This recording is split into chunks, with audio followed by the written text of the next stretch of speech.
This is what 500 milliliters of sweat looks like. Compare that to 330 milliliters of soda pop. This is how much you can sweat in 15 minutes if you're an elite athlete working out in the heat. It's mostly water, and unless you've got some sort of metabolic disorder, it doesn't really smell like anything. And this is Louis Pasteur.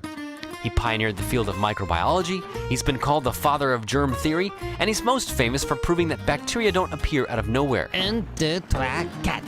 He's also French, and sometimes he smells like sweat. So, how is this possible if sweat doesn't smell? Well, Louis Pasteur has two different types of sweat glands, the eccrine and the apocrine.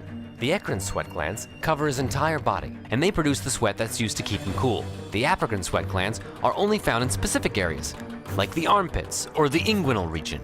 These sweat glands make the same watery stuff, but with added proteins. Some of these proteins are bonded to stinky odorant molecules, but when they're bonded together, you can't smell the stinky part.